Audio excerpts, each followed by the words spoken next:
Good morning students. In this class I will be doing class 10 CBSE syllabus 6th chapter triangles. Exercise 6.2. Already I have completed 5 sums. 4th and 5th sum I will give it in the description box. I will do the 6th sum now. In the given figure, A, B, C are the points on OP, OQ and OR respectively, such that AB is parallel to PQ and AC is parallel to PR. Show that BC is parallel to QR. So we use basic proportionality theorem and the converse of basic proportionality theorem to give the proof for this. Okay. So first, given in triangle POQ. So we'll take this triangle POQ. Given in that given AB parallel to PQ. In triangle POQ,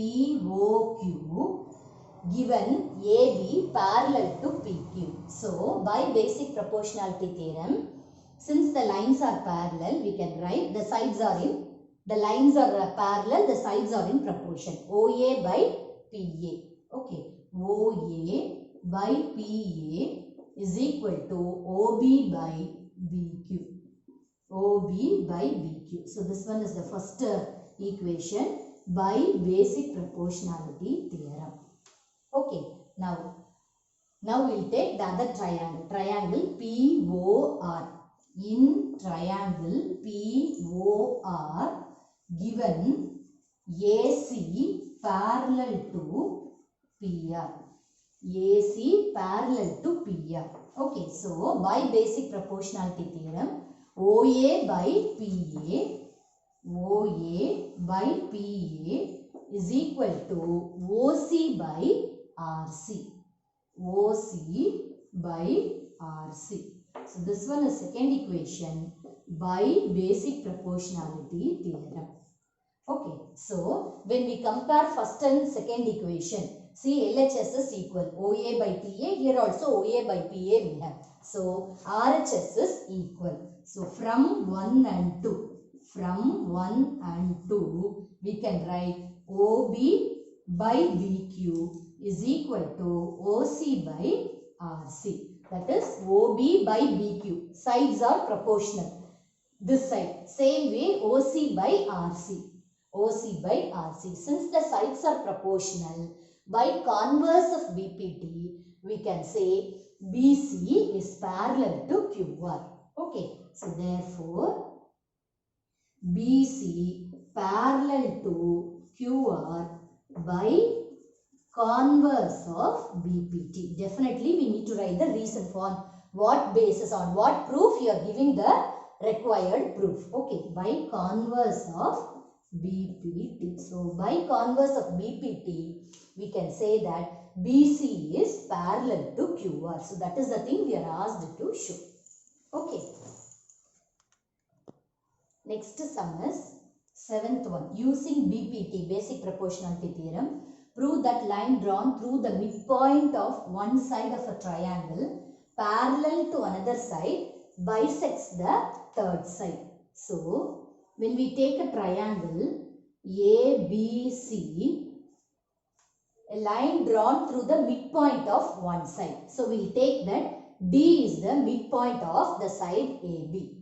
Okay, of a triangle parallel to another side. So, it is parallel to another side BC. Okay, D is the midpoint. BC and this D are, that is the line segment that we are drawing, that is parallel to each other, bisects the third side. So, we will take the point that connects the third side, we will take it as E. So, given D is the midpoint, DE is parallel to BC, we need to prove that the another side bisects the third side. We need to prove that E is the midpoint.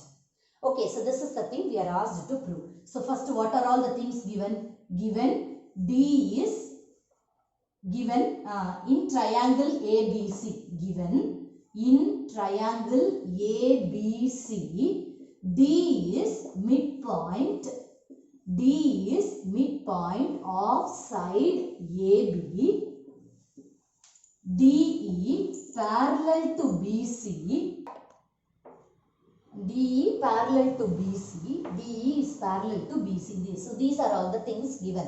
Okay. To prove the other side bisects the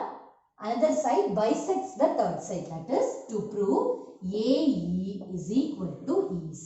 So this is the thing we are asked to prove. Bisection means E should be in the midpoint of the side AC. Okay. So what is the proof we can give? In triangle ABC, DE in triangle ABC,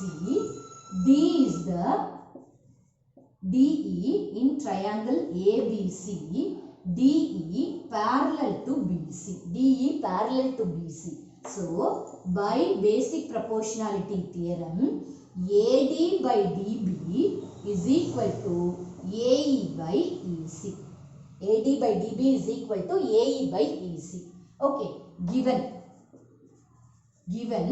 D is midpoint. That is AD is equal to DB. Okay, since AD is equal to DB, we can rewrite this as AD by DB is equal to 1. Okay, AD by DB is equal to 1. Here, AD by DB is equal to AE by EC. So, instead of this, these two are equal. AD by DB is equal to AE by EC. So, here AD by DB is given. Instead of that, I am substituting AE by EC. So, that is equal to 1. So, what is AE by EC? That is equal to 1. So, this can be written as AE is equal to EC. This can be written as AE is equal to EC. So, if AE is equal to EC, then E is the midpoint. E is the midpoint of side AC.